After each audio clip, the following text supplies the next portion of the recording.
Another center of gravity to think of is, and this is one that I've started to really orient almost like the totality of my business around. I would say that it's like the primary mechanism that I use to evaluate what I do: enjoyment. Welcome to the Super Good Podcast. I'm your host, Corey Caprista.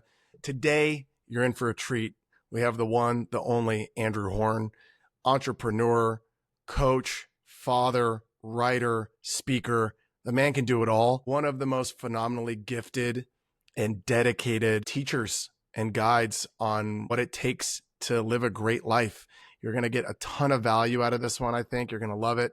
And he promised to be the first repeat guest on the Super Good Podcast, so I'm going to hold him to that. So without further ado, here's Andrew Horn.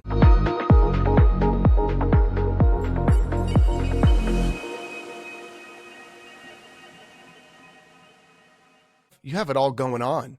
You got the new partner, the second kid, you got the shift in your business. It seems like the new city that you're living in, there's just a lot happening in your world. I don't know how it is to be you, but it seems like things are firing on all cylinders from over here.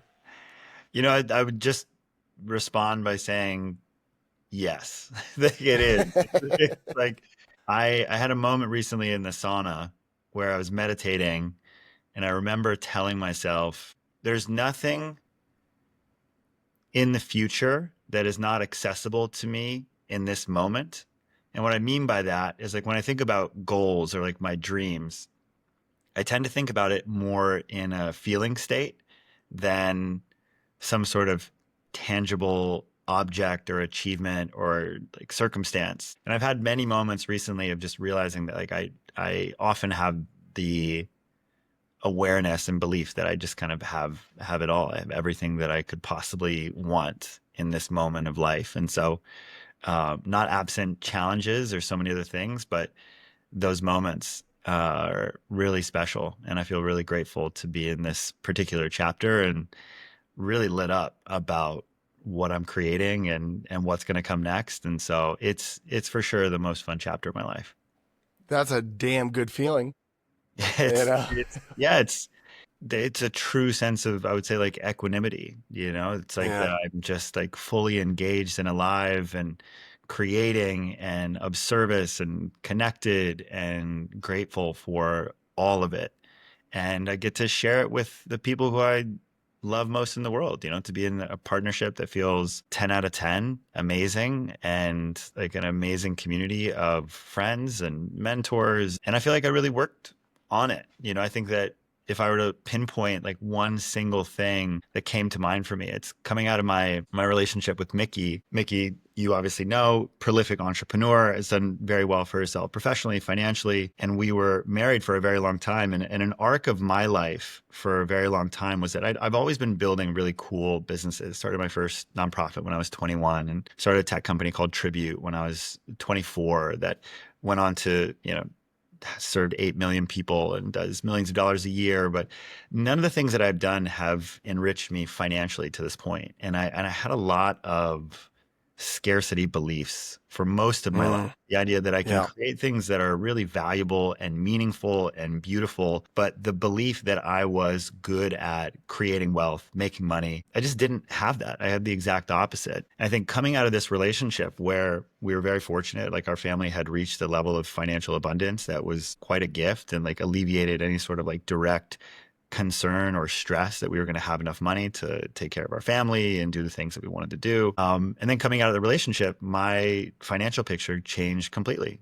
And so like I now, in a way, because of our relationship and shared finances, like didn't have to address a lot of this kind of like what I would call like the final frontier of like my own limiting beliefs of like this one area of my life that I felt unactualized. And I just remember I was driving home from a meeting downtown Austin one night, and I was just in these stressed out thoughts about my financial situation and what the future looked like. And I just remember saying to myself, I was like, you need to address this.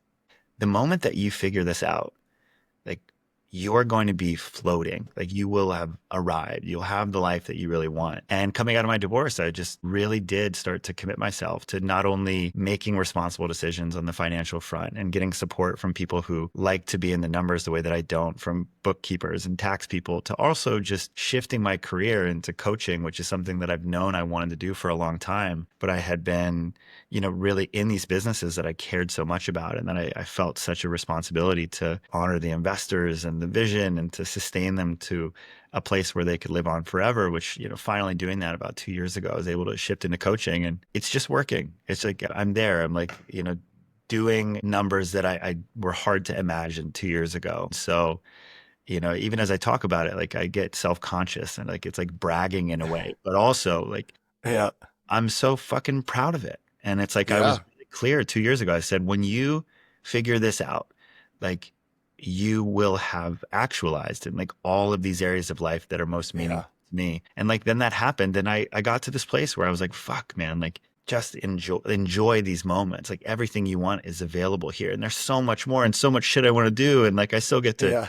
stress out and challenge myself and have pressure, but also I'm so deeply aware of how good it already is. And it's fun to be able to push myself and challenge myself from that foundation of enoughness, for lack of a better Yeah. word.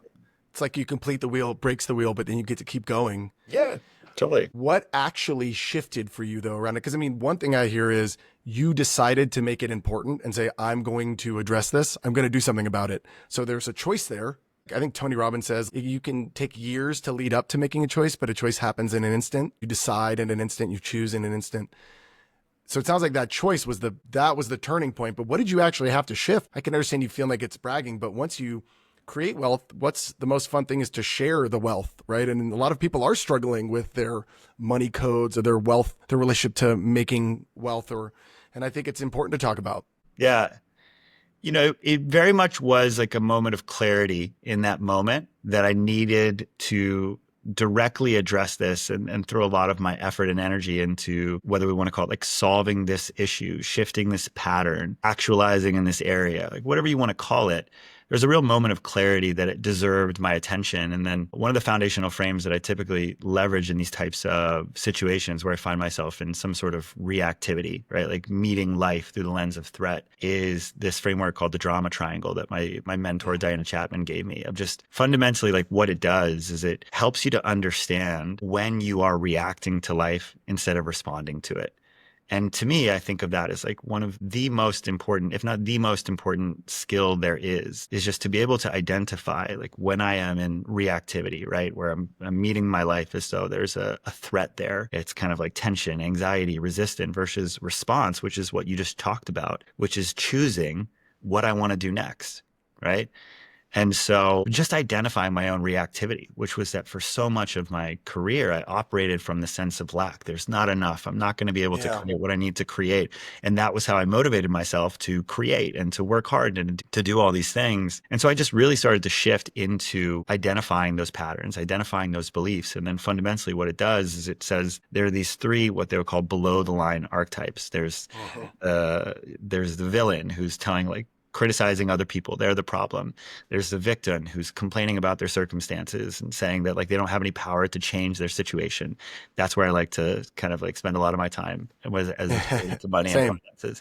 And then next would be the rescuer, who's basically helping other people and not addressing the actual root issue. And then you can kind of shift yourself from that place once you identify that you're operating from a place of reactivity. And some of the more empowered roles, they call it the empowerment dynamic, would be the villain typically moves into the challenger. It's like telling someone else, like speaking the facts objectively with positive intent. You can move from a victim into a creator, which is just identifying the solutions. What do you need to do? Or you can be a coach instead of a rescuer, which is asking people questions, yourself and others, to understand and achieve progress. And so I think that just the more that I started to become aware of my reactivity and my patterns and those beliefs, anytime I'd be in those stories, I'm now like working them through the 4 questions of Byron Katie and the work. And like, maybe I need to like tell that framework now as well. But just to come back into a state of presence. And I think as much as anything else, what I started to do and now what I get to support most of my coaching clients with is this idea of I loved the company that I was running for 11 years, this Yeah. company Tribute, which we can talk about at some point in greater depth if you want to. Well, you got to say what it is. I mean, you've mentioned it Yeah, twice now, totally. just So quickly.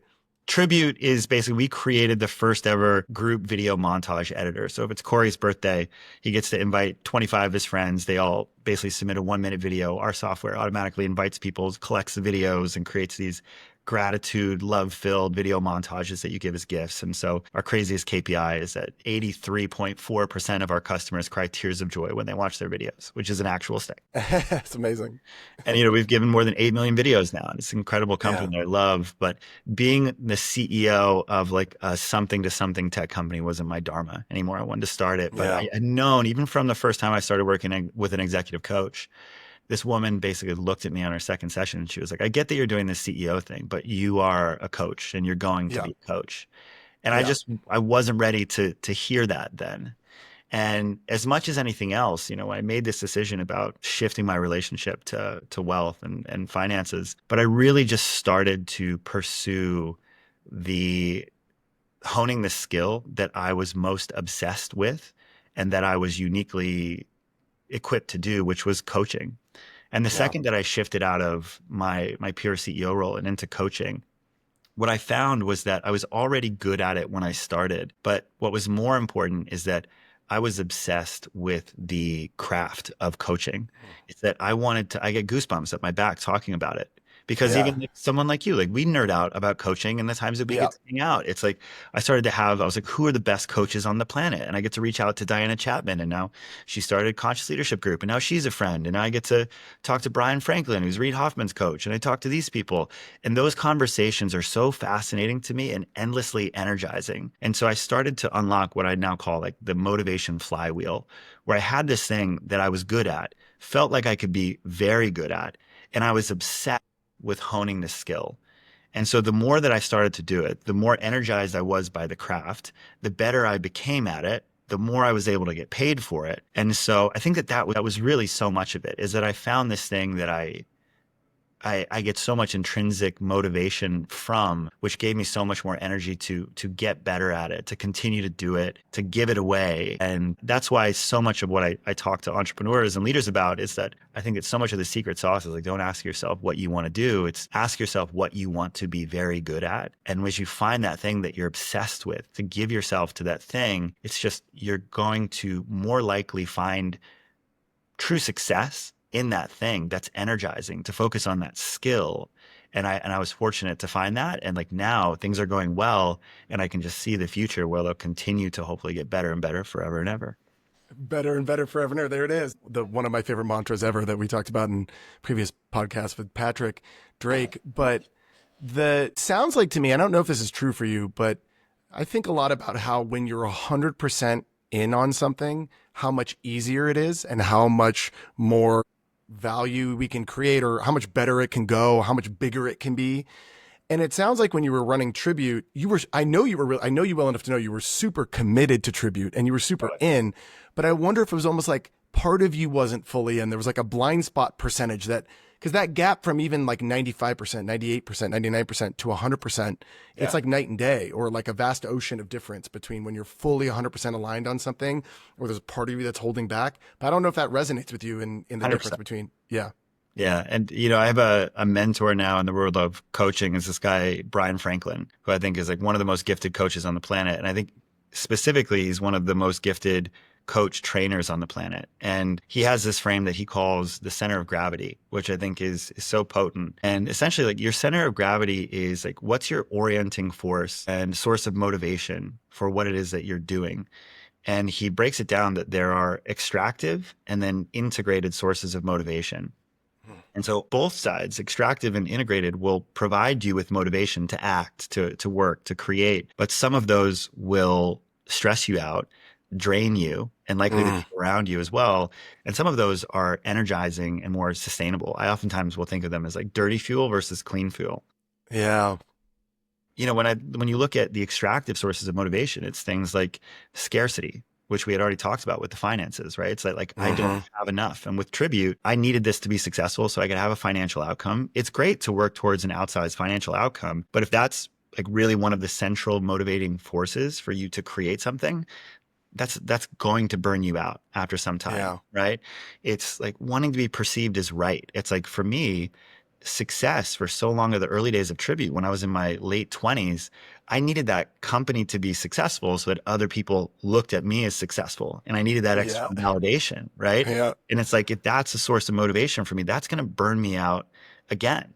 Right. So it's like needing to be right, like financial outcome, like what's in it for me. Like these things will motivate you, but they'll burn you out. And for me, like a lot of the reasons that I was doing Tribute, like I had on the other side, but I was also utilizing a lot of this dirty fuel. And, the motivation that's on the integrated side is really more about like what am I learning in this process? And for Mm. me, with coaching, every single day, I'm learning a skill that I'm most excited to get better at. With Tribute, I was running, a multi-million-dollar tech company. And so the skills that are required for a tech CEO to grow a business in that industry was just not what I was most interested in cultivating at that point. Right. So it's Yeah. like what is the invitation of what to learn there is not what I'm most interested in personally. So it's really hard to get there. It's like the integrated sources of motivation of contribution, which obviously I had a ton of, and I care so much about what that company is doing and the impact that they have in people's lives. So it's contribution, it's things like learning and growth, it's customer ROI of like, how can I actually make this more valuable for the people who are there? And so like for me with Tribute, I think that the big thing is that what was required of me to be the leader of that company was no longer the work that was most energizing for me. And so like once I started to focus on this and realize this, it was like, okay, well, how can I come out of the victim mindset that says like, I have to be here and Yeah. start to get creative about like, well, how can I empower the right people around me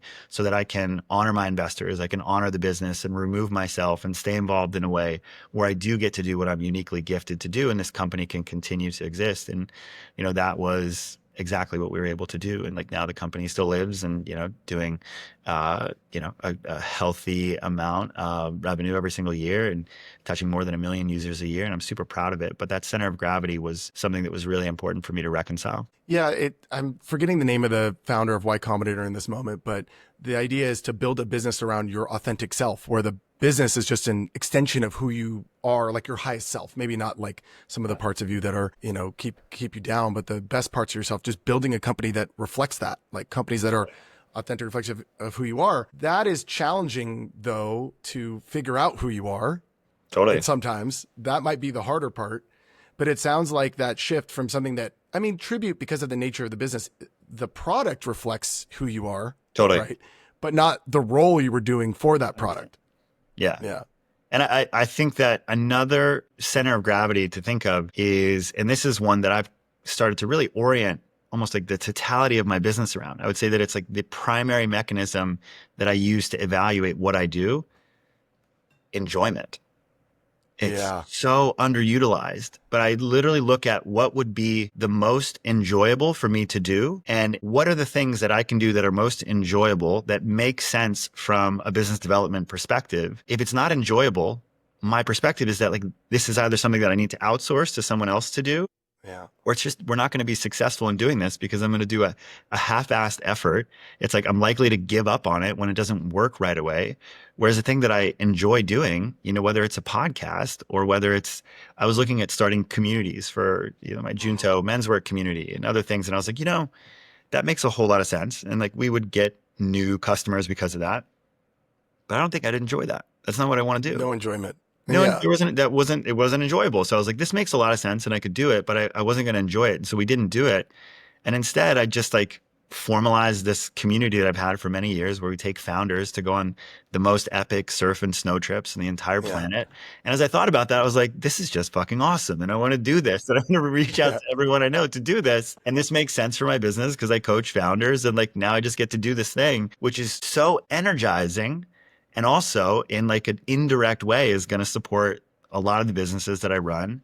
And so just that orienting force, that center of gravity of enjoyment, I think is so self-organizing and powerful and so neglected. And like no one ever really talks about it or they don't think that it's practical. And I would just like disagree. It's hard Yeah. to find what those things are, like who you are and what do I naturally enjoy doing.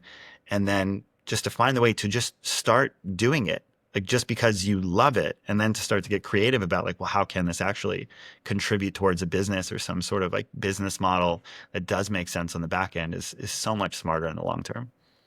Well, what's cool about enjoyment too is it's present tense and in your body. Like you can actually check in, am I in enjoyment? Am I Right. enjoy, right? Enjoyment. And so there's like a signal happening in your body that you can check in with that doesn't lie, right? And that becomes, if you're getting confused about what you should be doing, there is something you can check in on and then start from that place. And the thing that you're mentioning about how it can actually be pretty practical is an example of it can be quite difficult when you're starting something to enroll other people in that idea, that business, to get them to pay attention, to care, right? People's attention spans are spread out. If they will pay attention, can you get them to actually take an action? Whether that's signing up for something, paying you money, doing something about it. And what I noticed around your, what is the name of the ski trips and surf trips with founders? I don't know if Oh, you're the board meeting. the board meeting, right? Yeah. When I got your materials, like your messages, your emails, your texts around the board meeting, it like jumped out of the screen to me. Like your joy for it and your passion for it was undeniable and infectious. Saying no was almost more difficult than saying yes. Like I wanted to say yes so easily because of how much joy was blasting through in terms of it's marketing in a way, but it's more just like the messaging, the communication, letting people know it exists, right? Totally.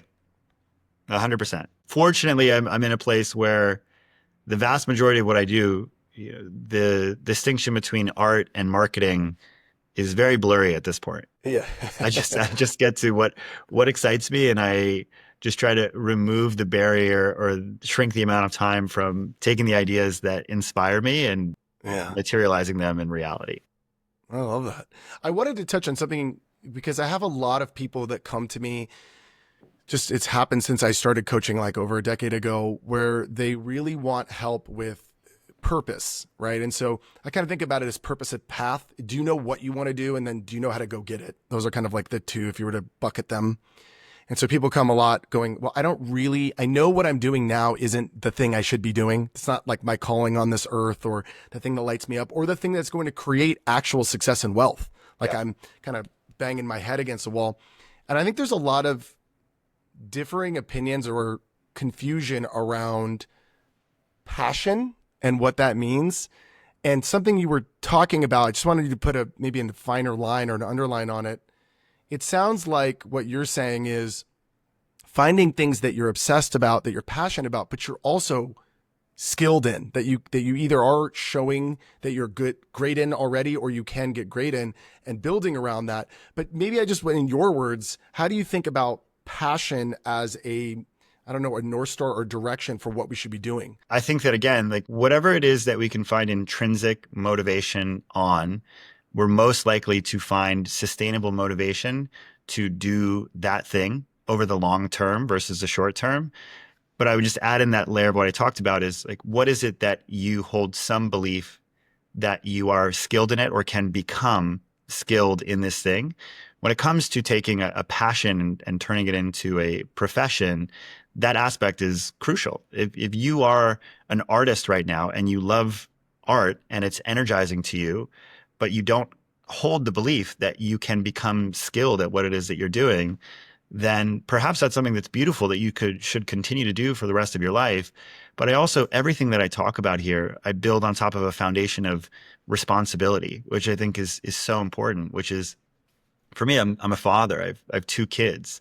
It's like I need to be crystal clear about how much money do I need to support these kids and the life that I think is important for them to have their needs met, to feel safe, and to have a partner and to create a life that we've agreed upon that's important for both of us. And Mm-hmm. so on top of this foundation of responsibility and taking care of the people that are important to me, what are the things that I can imagine will be able to create enough abundance and wealth for me to honor those responsibilities? And like, that's, I think, a crucial aspect of this idea of pursuing passion is responsibility and not being naive as you start to look at you start to look at turning a passion into a profession.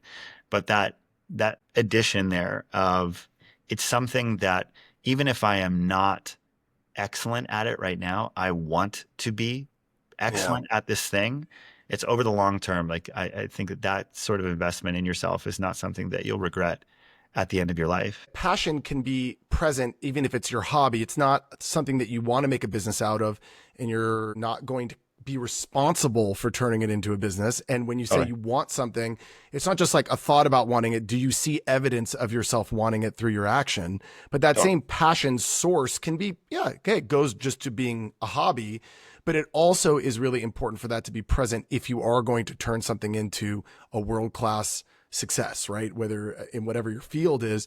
So I think people get screwed up when they hear, oh yeah, make your business, make your profession your passion.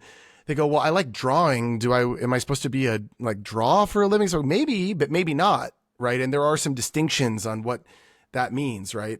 Passion can be present in multiple things, but there's some other elements that have to be there for you to Totally. turn into profession. Yeah. Weird question, and we can maybe see where this comes to, but did you have a villain when it came to your finances? Because I heard the victim was scarcity. It's like not happening for me. No one wants to pay a lot of money for something that's good for you. Like, I don't know what your stories were around tribute. Sure. I actually wanted to ask you, what is it like? Because I tried building a business, and I stopped at some point, of building like a connection card game. And I was like, oh, it's interesting when you think about selling something you think is good for people that they Yeah. might want, but it's not like, I mean, selling nicotine pouches is probably a lot more lucrative, right, than selling like a connection card game. Tribute maybe is like somewhere in the middle, but it's it's a business. It's wholesome, you know? But anyway, I was just kind of like, I was wondering what your story might be, your inner conversations were around tribute, and if that was part of your victim story at the time. But I was also wondering if you had a villain in that financial story. So I know I threw two questions at you at once, but Yeah. I those were think, floating in my head. it's a helpful distinction there. And so when it comes to the villain and the victim, typically the way that you can discern like which one you're operating from is the villain is criticizing and the victim is complaining. And so you can be complaining about your circumstances. This is so hard. Like, this is always going to be the way that it is. Like, I'm not good enough, whatever that might be. So that's complaining. But criticism can be directed externally, but it can also be directed internally. Mm. So, and we've all heard this shame voice inside of us that tells us that we're not good enough, that other people don't think we are smart, are attractive, Yeah. that we are not inspiring or pithy or whatever that might be. And so the villain turned in on myself was like, certainly, right? It's like, oh, you're not good enough to do this. You're not built like the most inspiring entrepreneurs that you connected with. And so Yeah. I think that just talking about that villain voice, which whether it's you're struggling with your relationship to finances or you can't stay in the relationship that you want to, just to pause and slow down and help people to understand like that voice that is telling us that we are not good enough, the voice that is telling us that we will never have enough money to live our dream life, the voice that is telling us that we're not talented enough to build that business. That there's a great saying in neurolinguistic programming, and it says that there's no enemy in the mind. And it's this idea that the process of thought is autonomic. It's going to happen without us needing to do anything. And any thought that we have is only there because it's trying to help us. It would Yeah. not happen. Like, we have evolved to survive, right? It's like our brain, in its feeble attempt to keep us safe, will try Mm-hmm. and detect threats, danger. And so these thoughts about how we're not good enough, these thoughts about how we're not talented or skilled enough, it's our mind trying to predict some sort of threat that it's perceiving so we can defend against it. But unfortunately, the paradox of this is that the thoughts' intentions are positive, but the impact is typically disempowering and draining.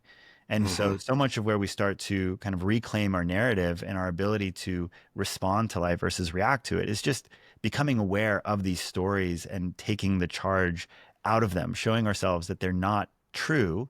And once we have kind of integrated and reconciled these stories about how we're not good enough, not capable, we come back into presence where there still may be a challenge there for us to deal with, but we Yeah. have so much more capacity to respond and choose what it is that we'd like to do next. Well, speaking of choosing what we want to do next, one of the things when I think about you that you are standout in, world class in, is identity crafting.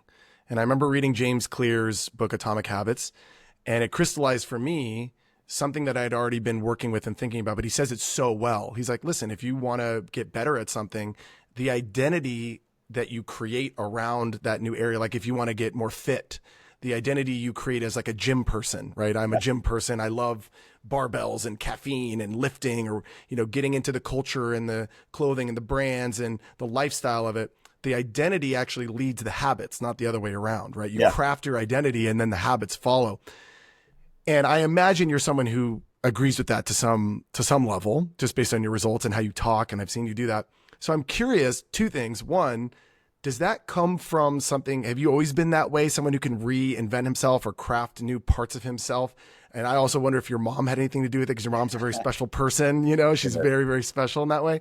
But I am curious how you look at identity crafting, because I think of you as someone not only that can do it for himself, but you're great at teaching others. And it's like the deepest work. It's like recoding the code base, not dealing with the application, so to speak. Yeah, totally. So, I'll share something about identity that not a lot of people know, but I think frames a conversation about it effectively, which is that it's an almost certainty that in our lifetime, Atomic Habits will become the best-selling nonfiction book of all time. Like the Wow. numbers that book is doing, the number of consecutive Wow. weeks it's had on the New York Times bestseller list, and even if it's not all time, of our generation, it will likely be the best-selling nonfiction book that's come Wow. out. And I had no so idea. what's important about that, it's like there's something in this book that is speaking to people on a scale that we have not seen in our generation. And the concept of this book is the identity model of change. It's not strategies or tactics or goals that drive our behavior. It's our sense of self. And so then you start to look at, well, what is the self? The self is comprised of our preferences, our values, and our beliefs, right? What do we like? What's important to us? And what do we believe is true or Yeah. important, right? And so that's who we are. And I think that when it comes to identity, there are these three big questions in life. And, many philosophers throughout the ages would say it's who am I? What do I want? And why am I here? Mm. And they are often cited in that order because that is the most productive order to answer those questions in. It is very Wow. difficult to answer the question, what do I want? Or why am I here? Without first understanding who am I? So then if you start to look at, well, how do I create a sense of self Mm-hmm. consciously? Because all of us have done this unconsciously, right? We've been Yes. conditioned through our relationships with our parents more than anything else, which is why everyone who goes to the Hoffman Institute for 5 days comes back and their whole life is fundamentally transformed. A, But they spent 5 days talking about mom and dad, and they're like, why would I do that for 5 days? And it's because that's the biggest imprint on your sense of self is your relationship yeah. with primary caregivers growing up, right? And then you come out of like, okay, well, what's my pattern sense of self, and how can I start to look at those patterns, and then like just like integrate those that aren't really me, that were more like them, and me trying to belong and get love from those people. And then we start to look I at call that I call that like you take the baton, but you're running with the baton. But most for everyone, you have a moment where you pause, or you can, not everyone, but you have the opportunity to have a moment where you pause, look down, and realize you're holding a baton. You go like, well, who gave me this? Where did this come from? totally, And you're like, do I want this baton? Am I carrying the yeah, right baton? Because you're really running with it. And it's society, your parents, maybe your yeah, friends, and your upbringing, right? Yeah. And you go, wow, okay, what do I want to do with this baton? yeah. I mean, I love that idea of the baton, and I have an exercise that's up on Substack, and it's called Breaking the Cycle and Carry Forward. And we can double click here because it's such a powerful one to consider. Yeah. But it's this idea that there are two helpful ways to evaluate relationship with our primary caregivers, mom and dad, whoever it was for you.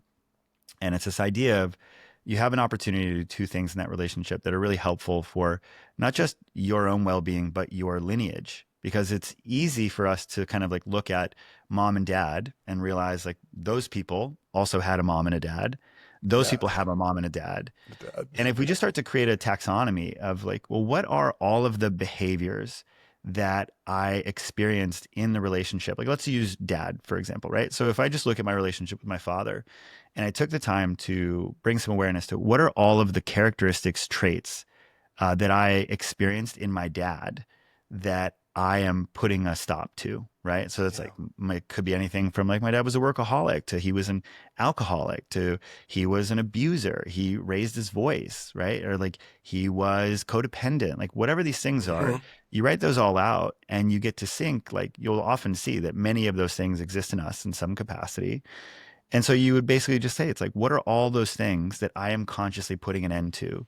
Because Hmm. once we look at those patterns and those behaviors, I just say, like, do you think any of those existed in their dad? Yeah. And do you think any of those existed in their dad?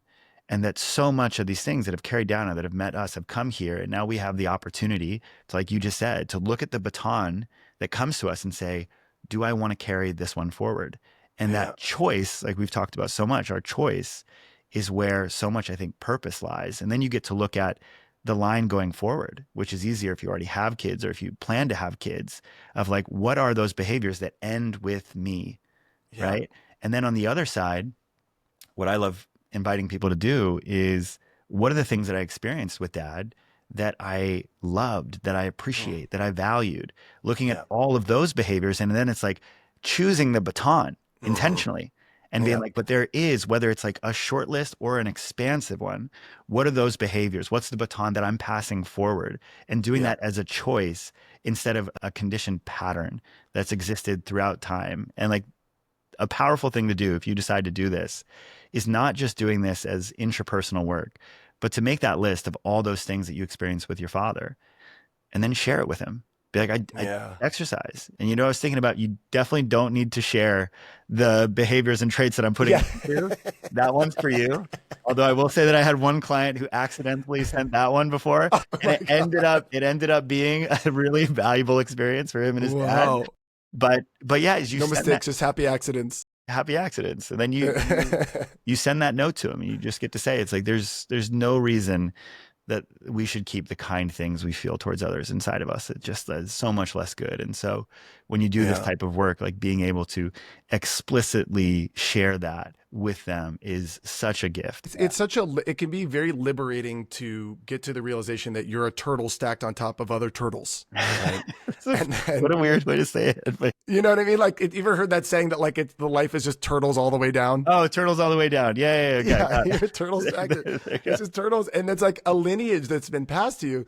But when you realize that, it does allow you a lot of acceptance and forgiveness. And thus, from that place, often then you have more choice and freedom to figure out what you want to do. And like you said, for most people, and it might not be true for everyone, but for most people, there are things that you were passed you want to keep, which is that list you want to share with maybe your dad or your mom, right? And there's parts where, hey, this ends with me. And what's cool is there's a bunch of other lineages and a bunch of other batons being passed from other thinkers and people that have lived differently in areas where maybe your parents or your family wasn't as strong or wasn't as skilled. It wasn't as, yeah, didn't see as much success in that area of the wheel of life or that pattern. You can pick up that baton from that other lineage that goes back and run with that one, right? And pass that on to your kids. And that's it's fun feeling, I think, when you feel that sense of power, empowerment, choice, freedom. It doesn't feel good when you don't realize where it comes from. So you're kind of living in the blind spot of it. And then you're just compelled. There's no Yeah, choice around it.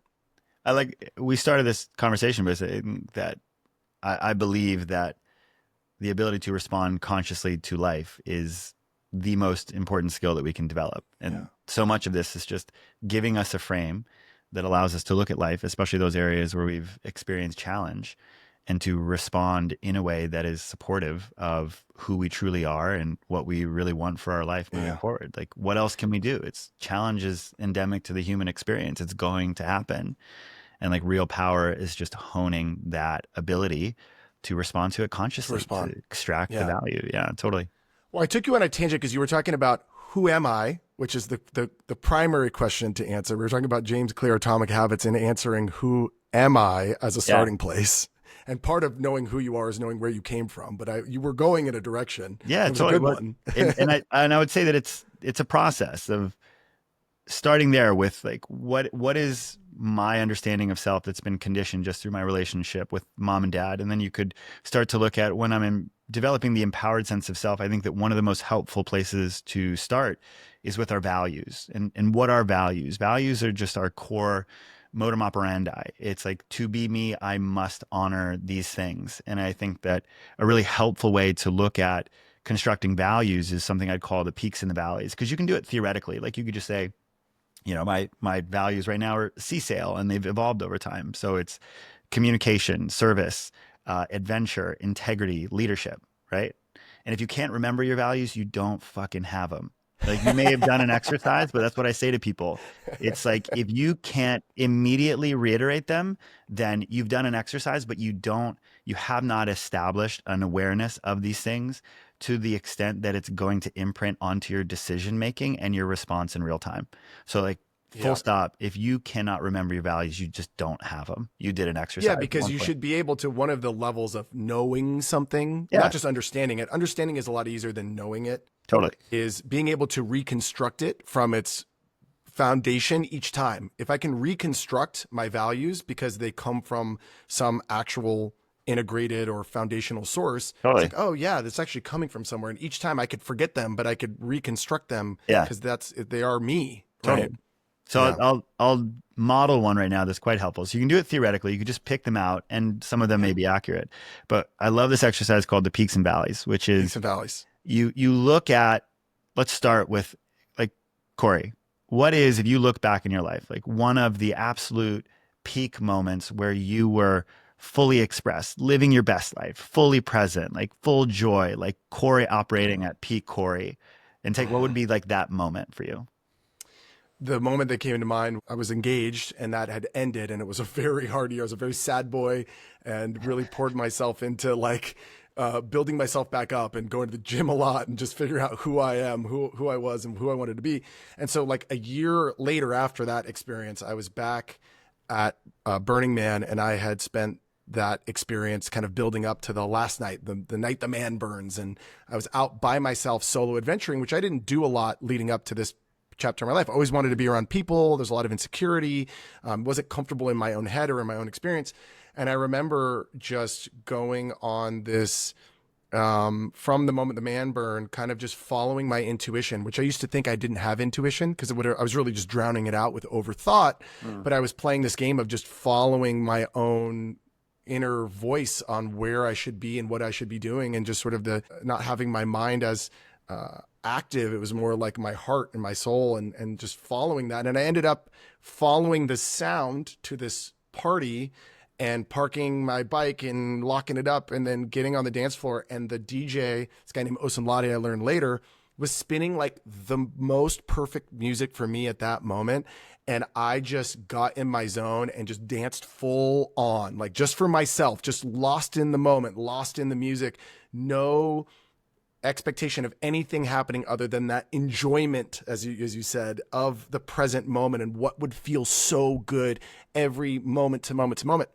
And then as I was in that fully lost in that raptured moment, this stranger came up to me and started dancing with me without any words. And we ended up dancing in this like perfect sync.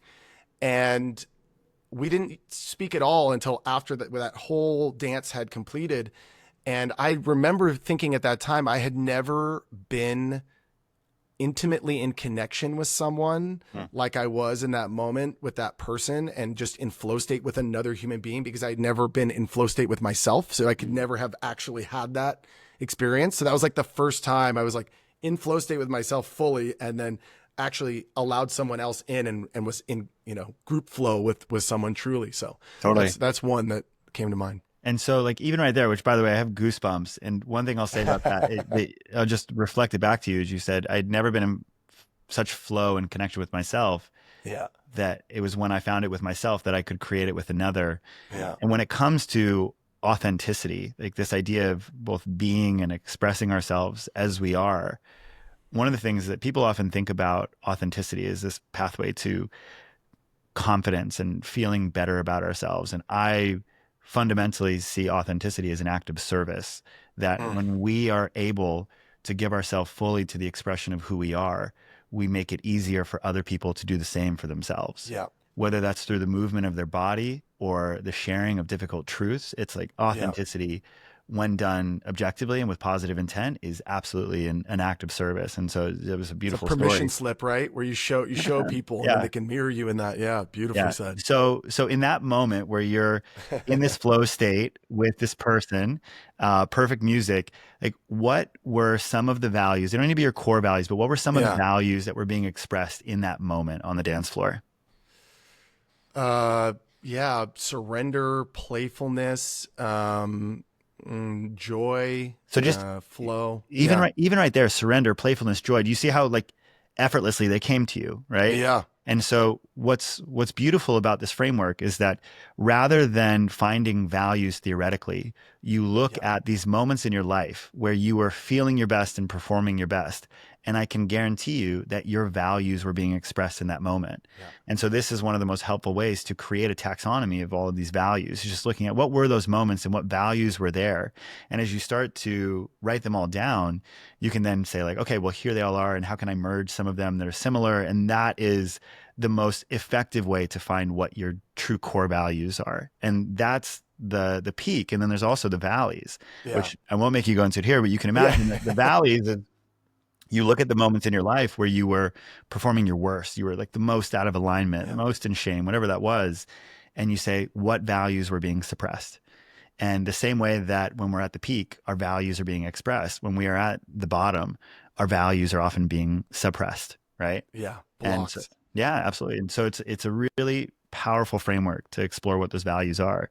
And so that's how we start to erect the conscious and empowered sense of self. And then one of the most important that again is an aspect of self that is developed unconsciously for the most part is our sense of shame, which is something that is, if you think about what is shame, shame is the emotion that is tied to the belief that we are not enough, unlovable. So, whereas guilt is something that's tied to an action, something that we have done is out of alignment.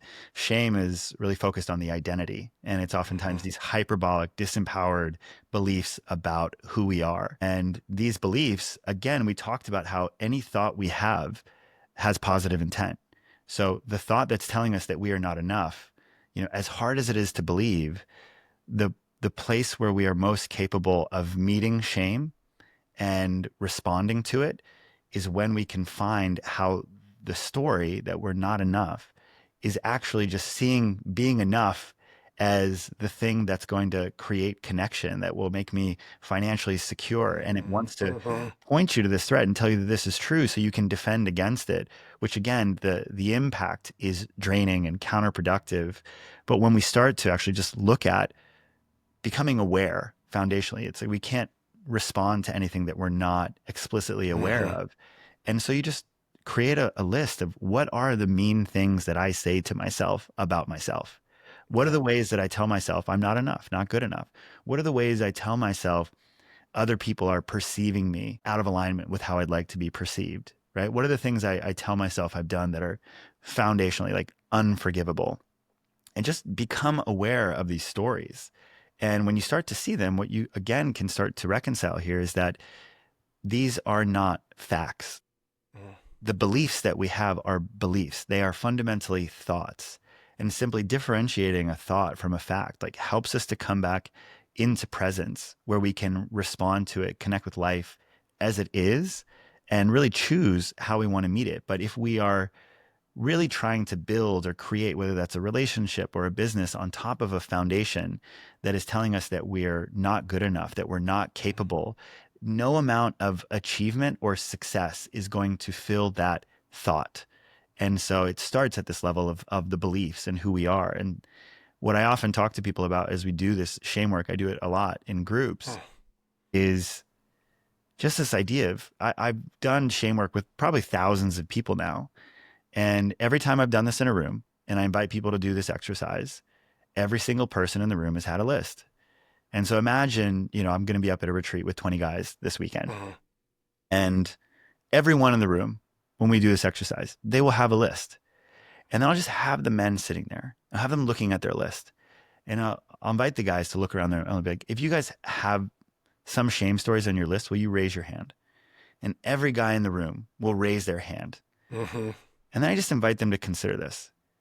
If every man in this room, is experiencing shame and has experienced shame, is it such a crazy thought to believe that every person we know is also holding shame? That your wife, your father, your mother, your sons, your daughter. And so then what I will ask you is that if everyone you know is holding shame, how do you want to meet your shame? And can you meet your shame rather than the resistance and the judgment and the reactivity? Can you try to meet your own shame the way that you hope those people can, from a place of just allowing ourselves to feel it, Mm-hmm. allowing ourselves to differentiate fact from story, of a place to share it, not with everyone, not to be a fire hose of emotion, but to allow ourselves to express with objectivity, with positive intent, what's happening there. And like that moment again, that where we feel connected to the whole and can recognize that like our shame may sound a certain way. I have mine, you have Mm-hmm. yours, but it's just a human experience, right? And the more that we're able to engage it that way, the more that we're able to really connect with the truth of who we are versus what's developed just automatically over time. And from that place, it's so much easier to pick, to choose our response to Yeah. life and what we want to do. So those are just a few pathways into answering that question of who am I and Yeah. what decisions will I make on top of that that are in alignment with who I truly know myself to be. The thing you were saying about learning to treat yourself more kindly by thinking about how you'd want to treat people that you love if they were feeling a certain way. The best friend test. Yeah, the best friend test. Okay, describe the best friend test. When you are looking at a decision that you have to make, you're going through something hard, just imagine your best friend is experiencing exactly Mm. what you are experiencing. And if what would you want them to do for themselves, right? Yeah. Your best friend was experiencing the hard thing that you are. Would you want them to be like kinder to themselves, right? Would you want them to reach out Yeah. for help? It's just perspective where we get lost in our own experience sometimes. And so it's like, if my best friend, someone who I want the best for, was going Yeah. through this very thing, what advice would I give them when I had a little bit of distance from it? Very helpful. Very helpful. No, I love it. I love it. You know, if your answer isn't something positive for your best friend, that's also something to look at. Something to look at for sure. Yeah. You know, something about the who am I question, the people that would go to something like Junto, which is your, how would you describe Junto?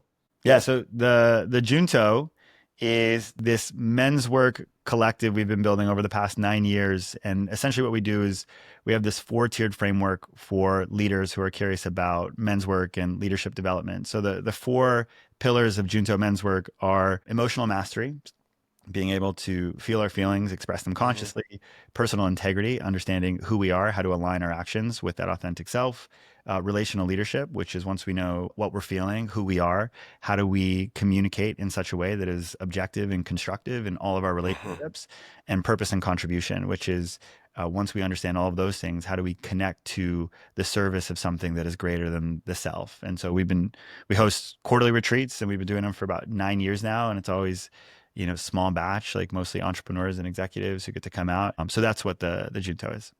That's amazing. People that would sign up for that or to coach with you or maybe even read your Substack, which is amazing. You're a prolific writer, which I want to get into.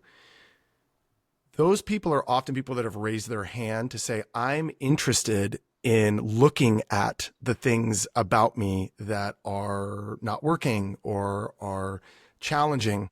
For a lot of people, that's a really scary thing, is to look in that mirror. And so I want to go, once you're looking in the mirror, where we can take it. That's what I want to go next. But just, I feel like you might have an interesting perspective for anyone that's listening or has someone in their life maybe that they want good things for, like their best friend or their family member that doesn't want, that's resisting, like running away from looking in that mirror in the first place. What do you recommend for that? Or how do you think about that? What I'm hearing in the question is like, how do you get someone who is resistant to looking at themselves to do that very thing, It's a right? great recap. Yeah. Active listening, powerhouse. Yeah, totally. I mean, the example that I think comes to mind for me, which I imagine would actually be most relevant for your listeners, is people who are listening to this, I imagine, have already raised their hand, that they're on a growth path of some sort. And where I see this happening most often is with parents, right? people who are of a different generation. I've certainly struggled with this with both of my parents, but they're people who were raised and had a different perspective about like what people do in terms of therapy and coaching and vulnerability. And I don't think that anyone does this kind of work who is not interested in it. And I actually think that there's nothing you can tell someone who hasn't already got that download about this type of work that's going to convince them that the most valuable thing that you could do for one of those people is to simply ask questions and to present them with questions that they don't have answers to. And that what I find is asking people these types of big questions that they don't have the answers to and allowing those moments of not knowing to be pronounced. Like oftentimes in almost every coaching call that I have, whenever someone says, I don't know, you know, the next thing they do, they start talking immediately because we've conditioned ourselves away from not knowing. When we say, I don't know, the first thing that we typically want to do is to fill the void with some sort of chatter about some sort of criticism or complaint that we already have. But I don't know is the sweet spot. I don't know is the place where we can figure something out. We can chart new map territory. And so whenever someone says, I don't know, I say, can we just pause there for a moment? And I say, it's like, I'm going to invite you not to speak until something feels true or important or relevant. And I'll sit in I don't know because it's so rare that we give ourselves those moments of being on the other side of it. You know, so if you have someone who is resistant to therapy or coaching, it's like, ask them the question, like, what's a dream for your life? What the fuck do you mean? It's like, if you could do anything, if you were totally free, you knew you'd be successful, what would you do? Cool. It's like, you know, I'm curious if like you have any sort of like limiting beliefs about yourself, or like you say mean things to yourself and you can empathize and share things about yourself. Like what's most challenging for you in your life right now? It's, you know, what are you experiencing in life that like you wish was different? And just allowing people to sit with questions that are perhaps like a layer deeper than they're accustomed to, and sitting in the not knowing. And then if we sit in that tension long enough, you know, the hope is that people will get the download on their own. But most of the best coaches I know, they don't sell people or they don't try and convince people. They realize that being on a growth path is only something that happens when someone has chosen for themselves that it is important, you know, and finding that out for themselves happens most effectively through grand questions. Yeah, see, I knew there's a good reason to ask you this question. It's so dead on. It's like it's such a mic drop. And I just want to call out it to be someone who can ask a big question and then sit in the tension with someone. That takes work on your end as the question asker to not rush through it because you're uncomfortable, right? It can it creates tension in our body. So to be that spacious says something about you or a person that can do that. But you're going right to a big question like, what is a dream you have? And allowing and not making wrong the not knowing. I remember I have some really fun friends, and we were, this is like 15 years ago, maybe 12, 15 years ago. And it was New Year's Eve, sunrise. So it was like New Year's Day, sunrise was coming up. And we were in this like really cool spot called Hawk Hill in San Francisco where you can like oversee the Golden Gate Bridge and look back on the city. And we'd like taken a car up there. And my buddy led this little ritual where we were going to write down dreams that we had for our year. And then he was going to take them from us. And he had them in an envelope or for each of us. And then he was going to mail us our dreams in like 9 months from then, like close to a year. Yeah. And it was going to be all, and you're going to open up the dreams and then see what had happened over that year. Yeah. And really cool exercise, really well intentioned. And it was amazing. But I remember it was one of the hardest moments of my life because I engaged in the exercise and I did not have a single genuine dream that felt worth writing on the paper and putting in an envelope. Yeah. I just remember being distraught. Like it was this yeah. existential crisis. I was just, I'm a big softie. I'm just crying and crying and crying. I don't want people to look at my face. I'm like taking a walk by myself and just weeping because I was like, it was the worst feeling not having a dream and not knowing what I wanted. And if I could have had Andrew on my shoulder to be like, actually, that's great. That's a starting place. Now you're in the question. And now, because you felt the discomfort of not knowing, now you're working on filling it in with a dream. And ultimately, that did motivate me to work on, well, what do I want? And what is a dream? Which led to me quitting my tech job and, coming back as a coach and doing that for over a decade. But no one had ever told me that. So at the time, it just felt awful. It felt like I was a massive failure and my life was going nowhere because I had no idea of what I wanted. Yeah, it brings up for me a story that I probably haven't told in a while, but was one of the most important moments of my life, which is I was a senior in college. I went to Virginia Tech, and my mom is a 13-time published author, just epic human, master of Incredible effective woman. communication, and feel very grateful that she's my mom. I call her my Buddha. And she used to go to this conference called Renaissance Weekend. And Renaissance Weekend is not like people on horses jousting, although that would be super fun.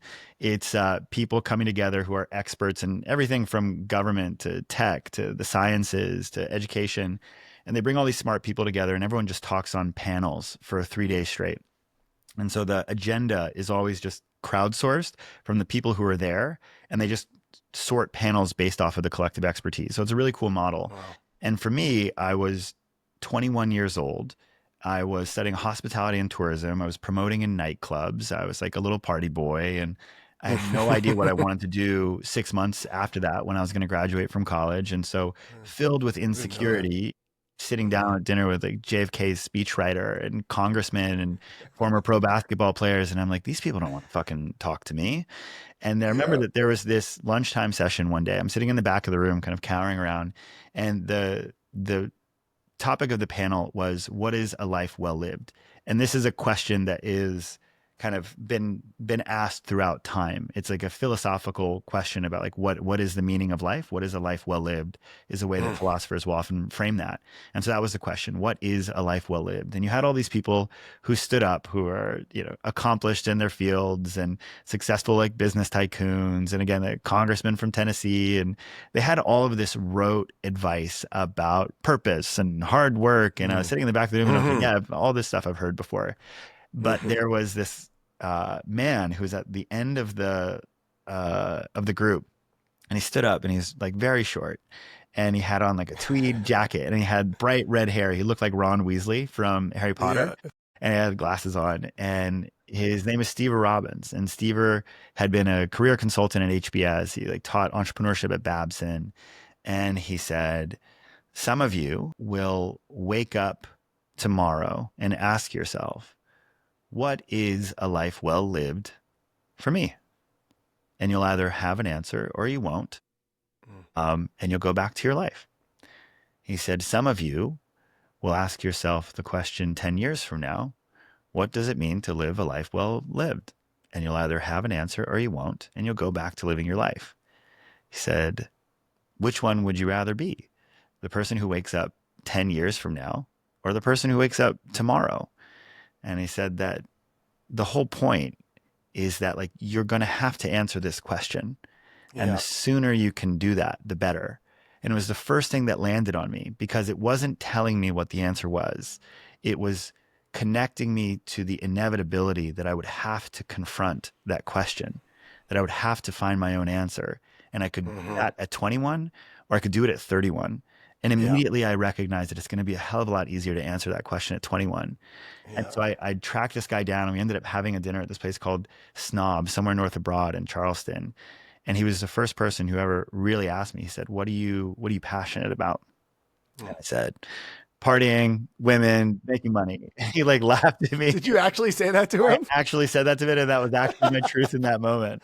Um, and Good he was on you like, for do you, being honest. and then, yeah, totally, and this guy looks at me, and Steve says, do you know the difference between pleasure and happiness? And I said, no. And he said, pleasure is that which feels good, but it's ultimately fleeting. So I immediately recognized I have a lot of pleasure in my life. And he said, happiness feels good and is long lasting. It's like after you do something, you can look back on that and you still get good feelings and energy from that. And what I realized is that I had very little happiness in my life, that I was Yeah. really on this hedonic treadmill of pleasure seeking. And so I ended up basically I had like hospitality jobs and restaurants and hotels. And I was like, I don't care about this at all. And Mm-hmm. so it inspired me to go on this journey with my dad driving across the country when I was 22 after I graduated. I had read Into the Wild by Krakauer, an amazing book.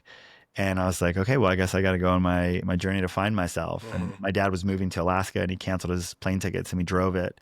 And that was the trip where I was talking to my dad about purpose. And I asked him, I was like, what's the last thing you've done that you're proud of? And no, sorry, it started because he was talking about his service in the military. He was a Navy test pilot.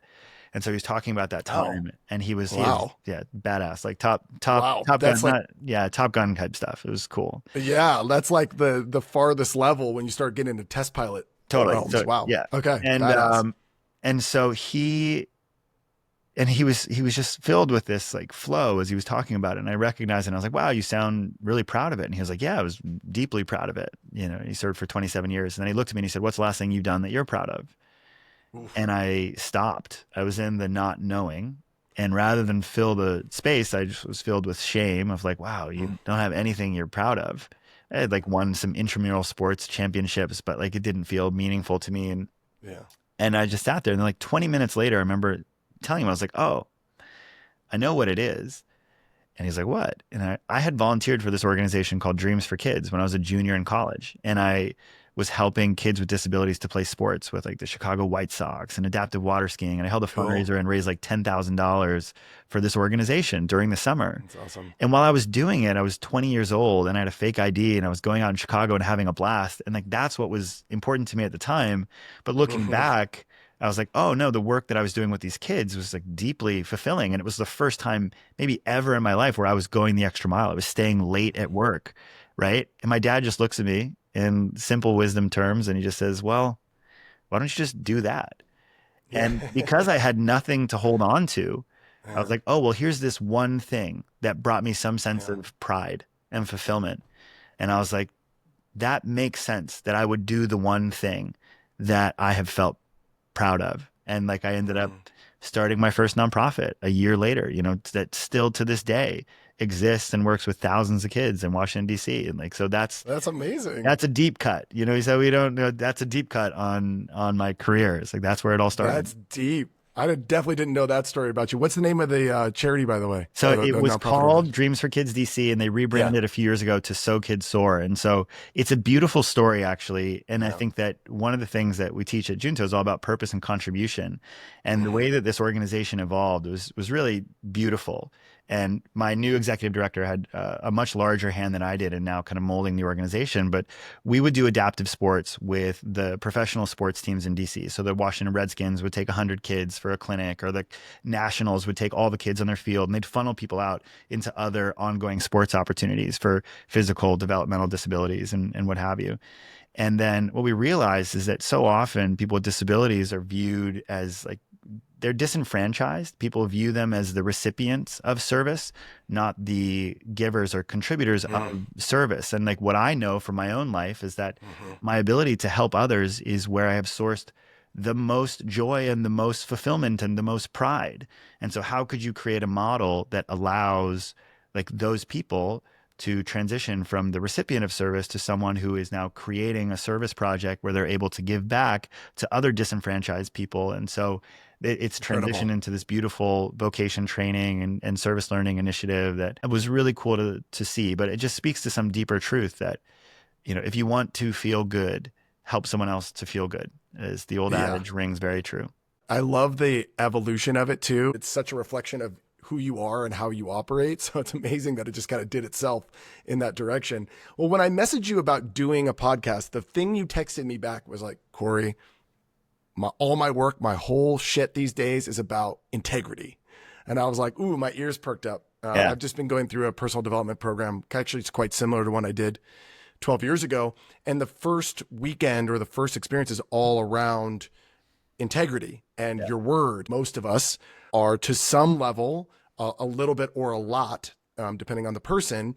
We are using our word quite loosely. We are not in integrity in a casual way. Maybe we're integrity around some big things, but across the board, we're not really living at a high level of integrity.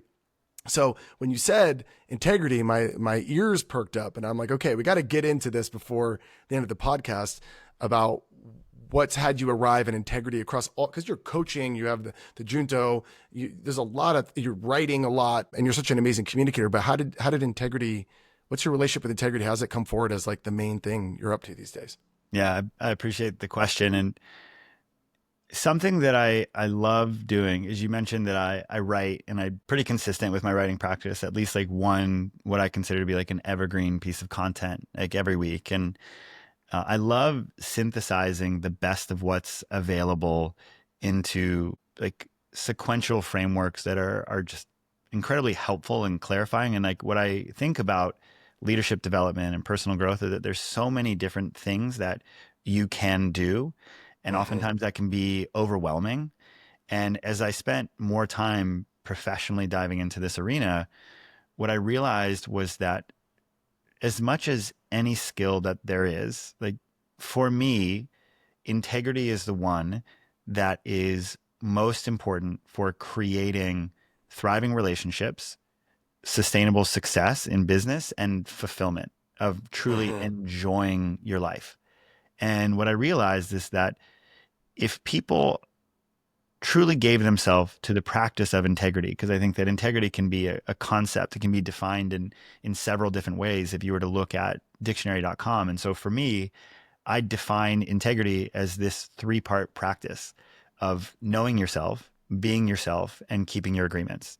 And fundamentally, like, what is that? Knowing yourself is about self-awareness, about identity, Mm-hmm. like we just talked about. It's essential. From there, being yourself, I think of as telling the truth objectively and with positive intent. And so, like, fundamentally, if we can speak the truth in such a way that it's objective and always has positive intent, that is how we can be ourselves and communicate consciously.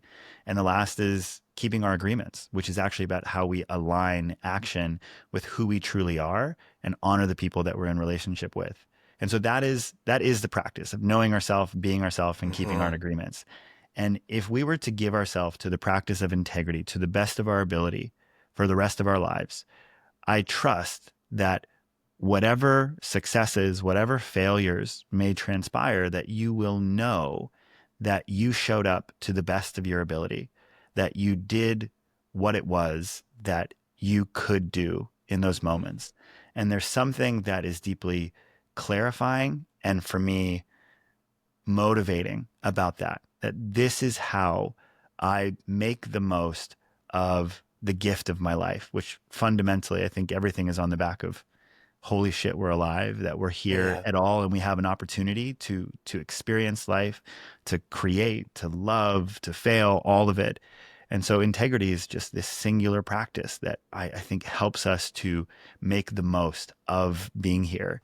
And so when I think about those three practices of knowing ourselves, a lot of what we just talked about earlier about identity is really, okay, so Mm-hmm. how do I connect with the authentic self so that everything Mm-hmm. that I do on top of that can be in alignment with the truth of who I am? And so it starts with knowing ourselves. And then when you move into being ourself, again, I think of it as speaking the truth with objectivity and positive intent. And the key word there is objectivity. And so objectivity just means that we are connecting to the facts versus stories and judgments. And so there's a real pathway into authenticity with efficacy, right? Of like, I think of it as like an evolved version of nonviolent communication. It's like Yeah. starting to look at observations and the facts of what people have done and said, connecting to our emotions and how to share our emotions in a way that engineers empathy and compassion from other people to really start to take ownership over our needs and requests. Like I teach this process called the 5 A's, which Mm. helps people to come out of criticism of other people, judgment of other people, and into the recognition that anytime we're in criticism of another human, fundamentally, it is because we have some need that is not being met. And where Mm. we start to really take responsibility and be ourselves is when we're able to come out of criticism to look at, do I need to ask this person a question? Do I need acknowledgement for my experience? Do I need Mm. an apology? Do I need an action? I need them to start or stop doing something. Or do I need an objective agreement so that we're clear about Mm. what needs to happen here moving forward?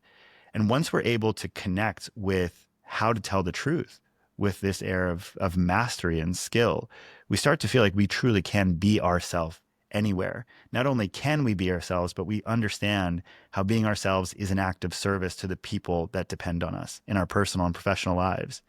And then the last one is really about keeping our agreements, is understanding what are the agreements that I have with others and myself that ensure that I am tangibly being myself in the world, right? So when it comes to myself, what are the habits that I have with myself, right? Whether it's about the food that I eat, the exercise that I do, the conversations that I have with my wife, and on what basis. When I start to look at other people, it's starting to look at the world through this lens of, with my marketing manager, with my executive assistant, with my co-founder, it's what are the things that we must do so that we're honoring the relationship, we're honoring the business, we're honoring the family.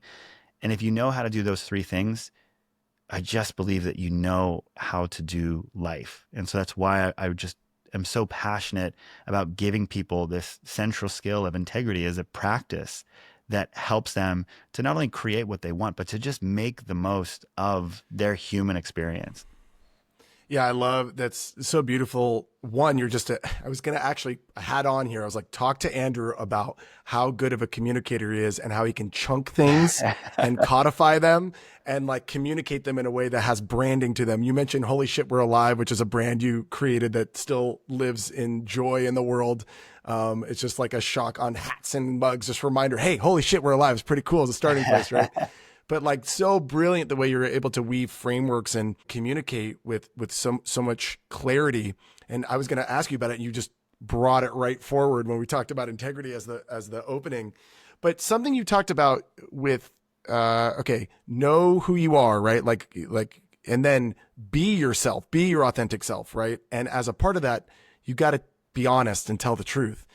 I think something that I just wanted to touch on about what you're saying is, for a lot of people, being honest is scary. It's an act of courage to be honest with themselves first and foremost, and then also the world around them. To be honest is a brave act.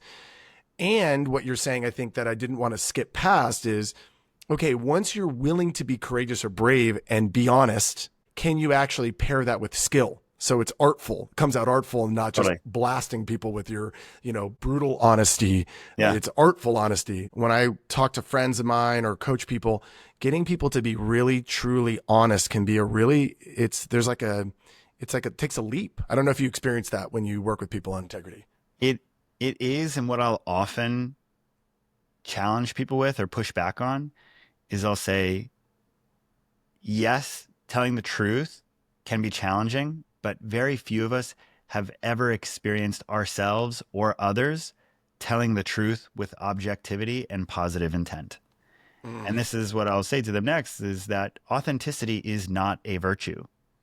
Authenticity with objectivity and positive intent is a virtue. Yeah. Is that I can almost guarantee that you have never experienced truth telling with this added layer of objectivity. And everything changes when we're able to orient towards objectivity, right? Because I've had clients, they're super upset at their co-parent because I can't believe they didn't do this thing, and they're not thinking this way about the school. And so they go and they tell them, it's like, I can't believe you're doing this thing and you're so absent-minded and like this is going to damage him forever, or whatever that is. Yeah. Is that honest? Fuck yeah, it's honest, right? Yeah, I'm authentically pissed at you. That is the truth, right? Yeah. And so what happens is that when we're oscillating in judgment and criticism, that other people, we're just creating the context where they're going to now defend themselves and share their subjective perspective back with us. And around we go in the doom spiral. And so what I say to people is, before you tell yourself that the truth is scary, it's like, actually, just go ahead and look at like, what is the truth of your experience? Because you have thoughts about the other person and perceptions, but is that going to be helpful for the relationship to share that with them? And that layer of discernment is helpful. Objectivity is like, again, looking at like, what actually happened. If 8 billion people were going to look at what happened, was that person an asshole? Or did that person say, I can't believe you were 5 minutes late again?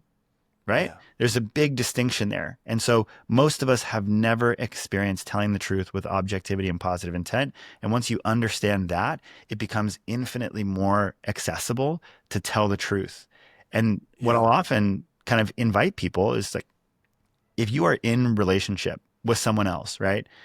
Think about it as we had done the best friend test before, right? And so think about whether it's a romantic relationship with your partner, think about it as a co-founder at work. And it's, if you're holding on to something hard, you can just think about this question. It's like, what is it that you're assuming about the other person and how they might be feeling tension in the relationship? If you're ever assuming something, you're in a story about them. You don't want to assume. It's like, what is it that you're feeling that you haven't shared with the other person? And then I'll ask you the question. If the other person in this relationship was feeling something challenging and not sharing it, would you want them to share it with you? And almost always the answer is yes. I would Yes. like them to share that feeling with me, Yes, right? I want to know. And what I say to people, and if you're listening to this podcast, you're likely on a growth path. Someone mentioned this. I was in my like leadership community the other day, and I used the word onus, and then someone looked at it. It's like, oh, look at onus. It just says it's on us, and I was like, yeah, On us. yeah, it's the on us. onus. Yeah, that's So amazing. if you want the people in your life, the friends, your romantic partners, your colleagues, to be honest with you, then it is unethical for you to withhold your own truth. You cannot create honest relationships unless you're willing to be first. And so that's what I often say. It's like, if you want them to be honest, then that's where our own truth telling comes out of a selfish act and becomes a service to others, right? Because we are creating space where the people around us are seeing unequivocally that it's okay to share our truth here. Yes, there are some parameters about objectivity and positive intent, but if we honor those, then yes, any truth that we share with one another is going to lead to more connection, more beauty in this relationship, even if we're not meant to continue in the relationship. It's like we want it to be built on the backs of truth, honesty. Yeah, I think what you're saying is living closer, as close as we can to the truth, as best as we can see it and speak it. That creates connection, or has the possibility to create connection, has the possibility to create new outcomes. It's quite liberating and freeing. Living wrapped up in your lowercase t truth that can be victim and villain, and that can often just create disconnection, and it creates sameness. Usually you create the same patterns with people. And so that distinction between, okay, yeah, that's true for you, but it might not be really, it might be pretty far from the truth objectively as best as we can. And so, yeah, you're going to be subjective, but are you committed to engaging in the process of going towards objectivity and engaging in a process that gets us close to that? I mean, that's night and day. So I'm so glad you spoke to that. And I have to at least talk about one more thing for you in what you were saying. So honoring our agreements, is that how you describe it? Honoring our agreements? It's knowing yourself, being yourself, keeping your agreements. Keeping your agreements. A lot of our work as coaches is to help people transform. That's why you get hired, right? They are somewhere and they want to get somewhere else in some area of their life. And so you're helping them clarify what they want and then helping them get there. That's like the basic part of the game. And you can do this whether you're being coached or not. You can do this for yourself. If you can be keeping your agreements, then over time, if you keep saying what you want and what you're going to do and keep your agreements, then you can keep moving forward and in a direction that you want to go. And if the direction isn't exactly where you wanted to go, you can make an adjustment. Totally. Right. But that keeping your agreements part goes with you. Okay, well, what I said I want, that agreement maybe wasn't the perfect agreement to serve me. So I'm going to adjust my agreement, but I have built the skill to do what I say I'm going to do, keep my agreement. So my question for you is that topic, it occurs to me when I watch master coaches or people talk about this. I think it can be quite parental feeling for people. It feels quite, I don't know if like boring is the word, or maybe like people are repelled by this sort of parental side of like, you got to keep your agreements, keep your word. It's quite old school in that way. And I'm wondering, since I'm sure you're teaching this a lot and coaching it a lot and in the conversation in your personal life and with your friends and with your clients, is there a way you try to invite people in or enchant them over to the keeping their agreement side of things and make that fun or bring passion around that? Or do you know what I'm asking? 100%. And it's the same thing about what would you say to someone who's resistant to go onto a growth path? Like, I think is the same thing for someone who says that they want something but fails to put the structure in place to achieve it, or is not sustainably actualizing the behavior that they say they want. What do you say to that person? And so for me, like what I'm always curious about is that question, like what do you want? Mhm. A very typical question for me to ask my clients is like, what is something that you're experiencing that you'd like to experience differently? It's like, what is the current state and what is the desired state, Yeah. right? And so if someone says to me that they want to have more time for deep work, then what I'd say, it's like, okay, what would happen where you would have the perception that you have more time for deep work? Because there's a difference. Again, we're talking about objectivity, right? Saying that I want more time for deep work. This is a conversation I had with like a heavily VC backed biotech startup. Like the other day, we were walking around and he wants more time for deep work and research. I was like, okay, what would give you the perception that you have more time for deep work and research? It's like, what do you mean? I was like, what objectively would happen, right? Like, how many hours in a week is enough? It's like, how many different sessions do you have? How would it be split up? And Yeah. so, even holding yourself accountable for coming out of like, I want to be rich. What the fuck does that mean? For some people, that Yeah. means I've got 50 million in the bank. For some people, that means I've got 500,000, right? Yeah. And so where we're able to start to actualize on our dreams and create sustainable habits, this is a frame from neurolinguistic programming called the outcome model of change. And it basically says it's like you need to be able to explicitly articulate what the desired end state is. So it's like, oh, it's like, if I had 5 hours a week, and I was like, great. And like, how would that be, one session? Would that be 3 sessions? And he's like, oh, it'd be 3 sessions. And it's like, okay. So now we've gone from I want more time for deep work to Yeah. I want to have 3 sessions of an hour and a half each every single week. And I'll be like, okay, great. He's defining this, not me, because I don't know what this is. I'm letting Yeah. his intuition and desires drive. And then we come into it. And so what's something that people often do that inhibits their ability to set habits and keep agreements is that they'll say, all right, I'm going to do 5 hours of deep work every week. And I'm like, no, you're not. You're not going to do that Yeah. for the rest of your life. Yeah. Like, 100%. and so you It's set not yourself, happening. you set yourself up for failure.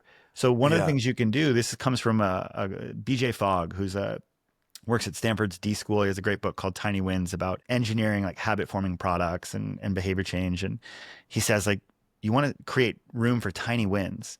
So it's like, Yeah. rather than saying, I'm going to do this every week, say to yourself, and this is what we said, it's like, okay, I'm going to do this for the next week and see how I Yeah. feel. Right. So now he's Yeah. going to get to the end of the week and he's going to have that hit of accomplishment.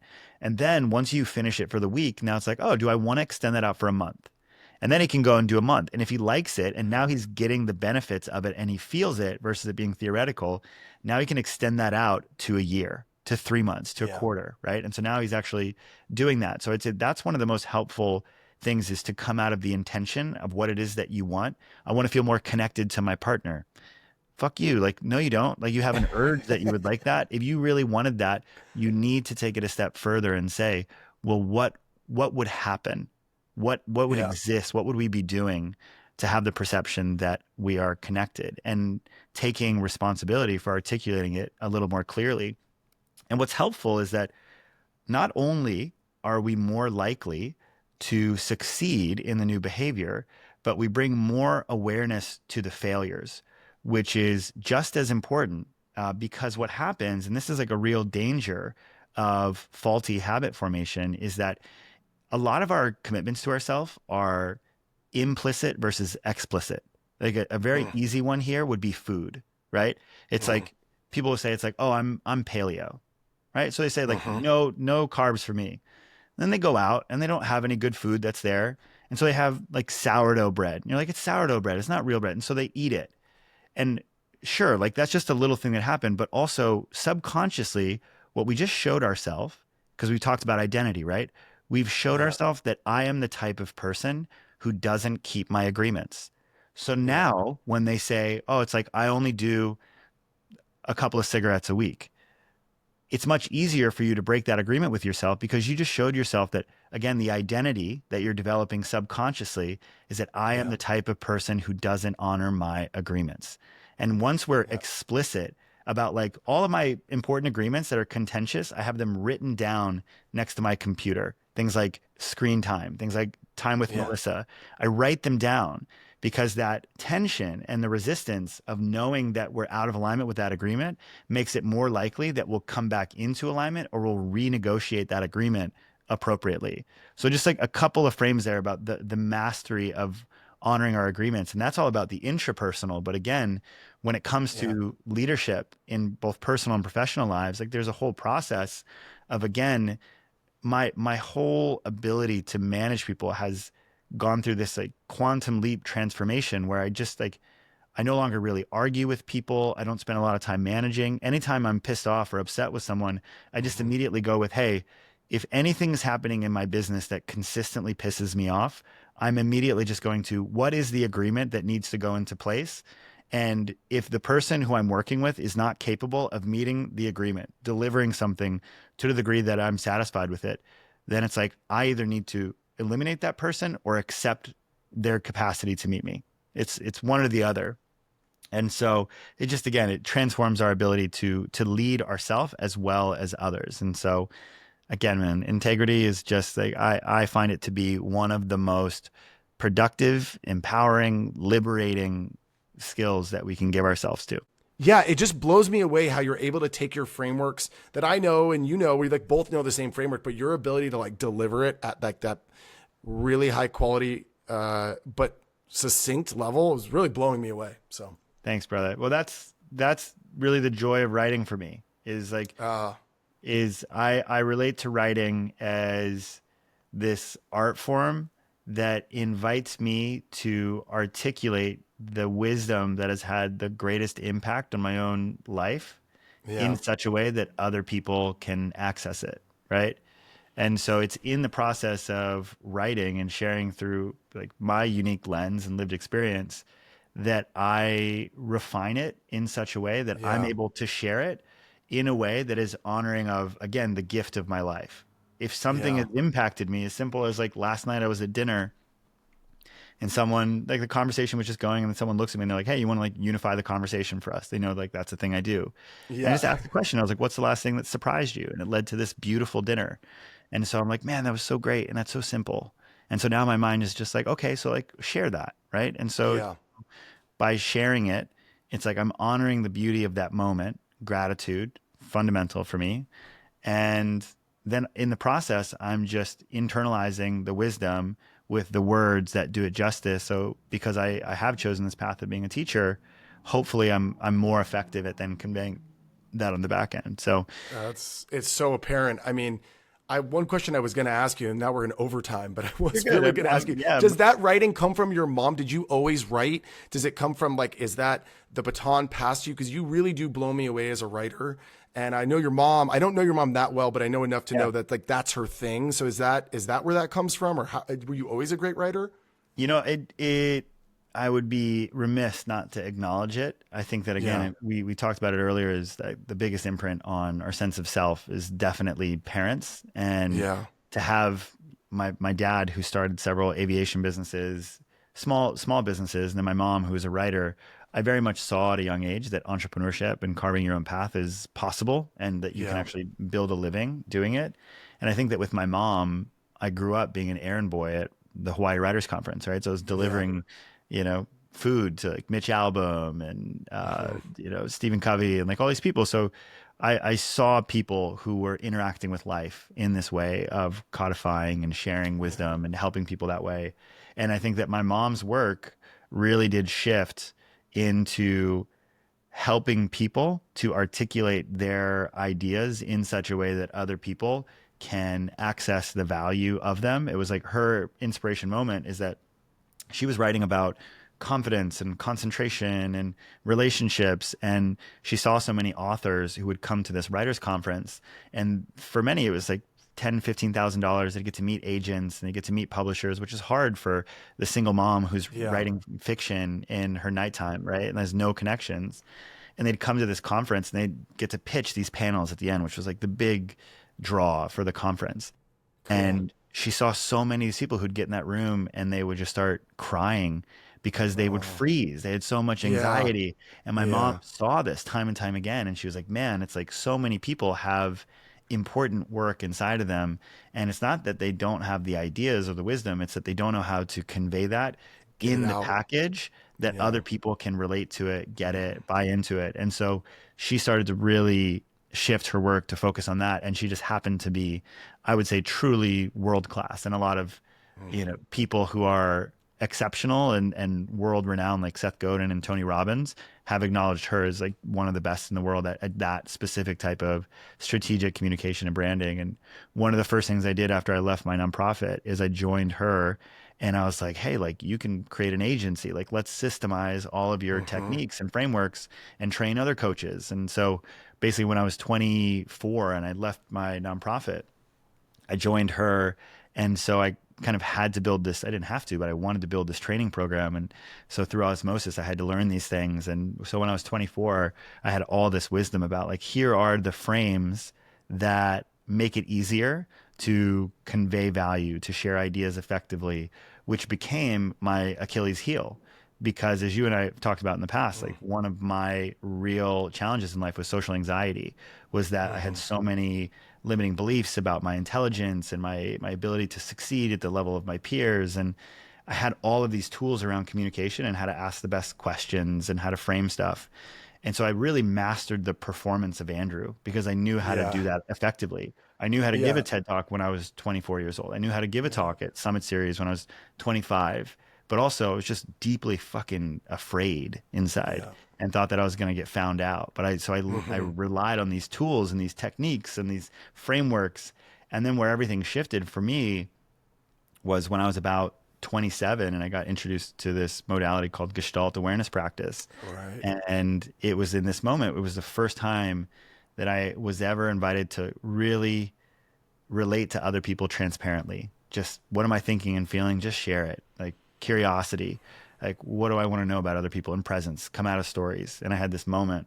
It's really where things kind of shifted for me fundamentally and started to focus on this vein of authenticity and integrity. But I was in this classroom and there was a bunch of CEOs and executives who were there who were more so in their 40s and 50s. At the time, I was in my late 20s. There was one other entrepreneur in their 20s who was there, successful media entrepreneur. I knew who she was. I really wanted to connect with her. And so I was trying to ask her questions before the whole training started. And everyone's had this experience, but you're talking to someone, and they're just giving you the one word answer, or they're like looking around the Mm-hmm. room and you start to like, oh, like they're not into this. They don't want to be here. I get into my pattern of like, oh, she's not interested. I'm not successful enough, and getting insecure, start to avoid her.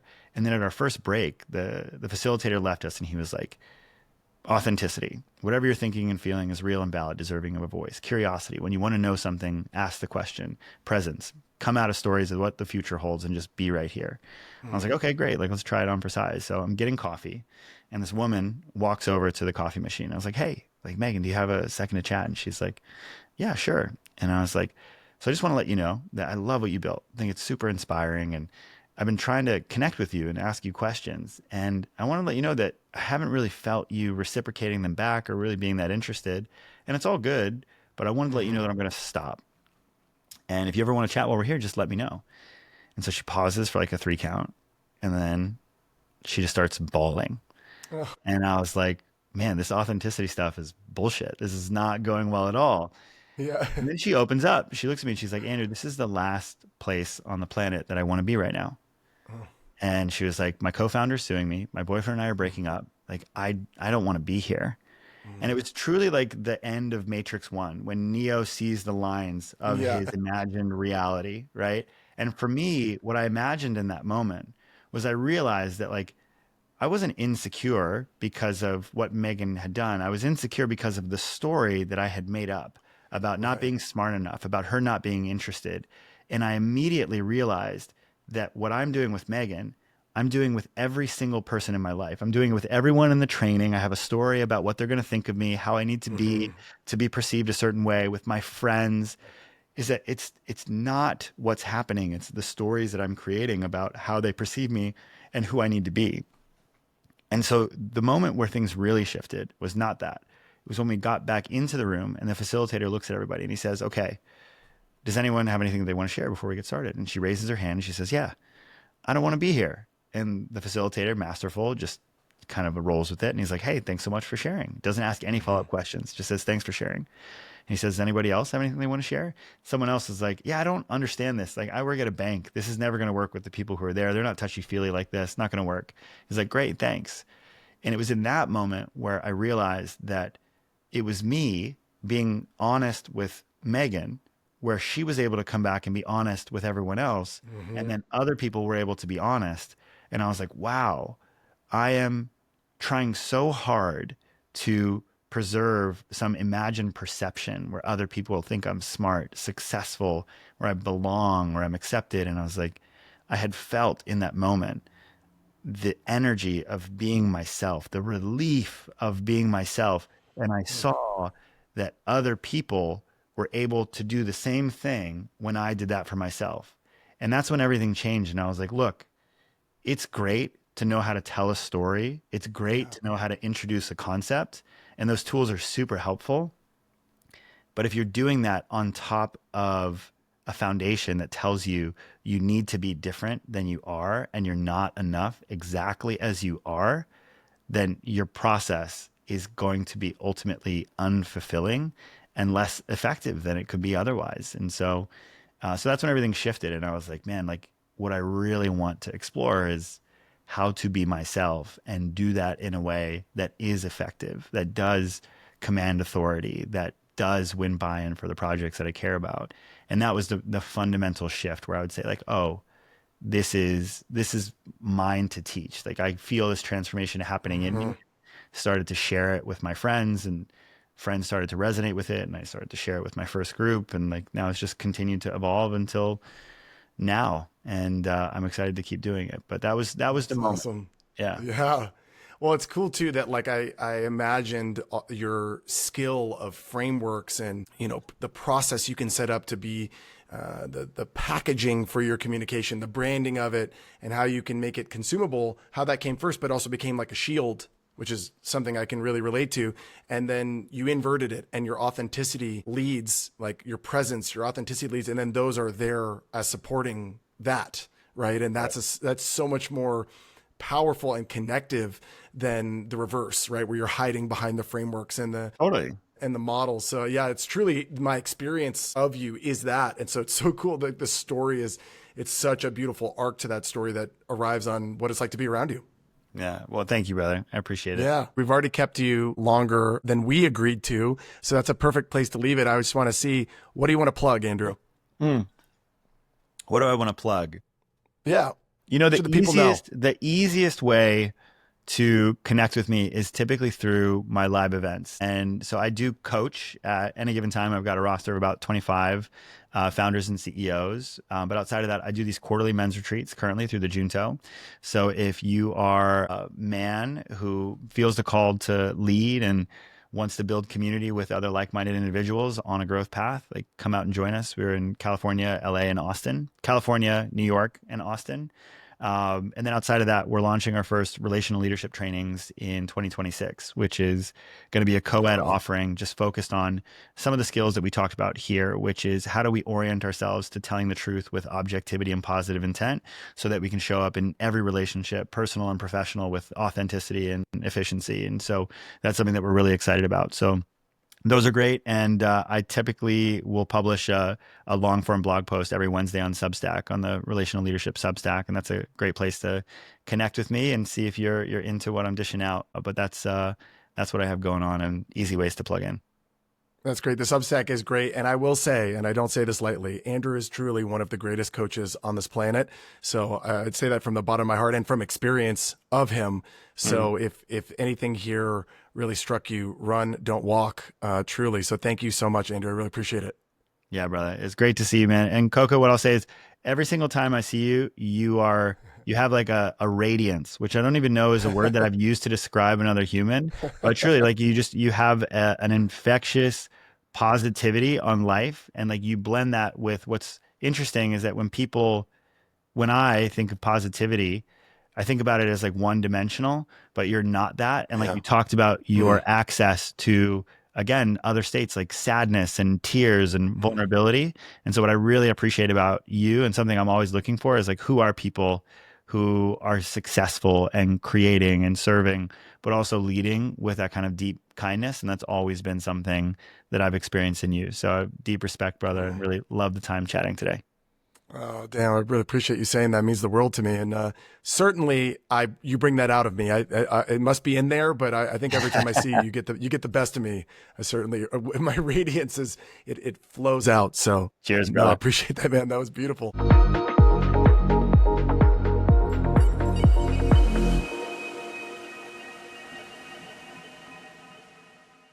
Thanks for tuning in to the Super Good Podcast. If you enjoyed this episode, please like and subscribe and even share with a friend. It means the world. Until next time, stay super good.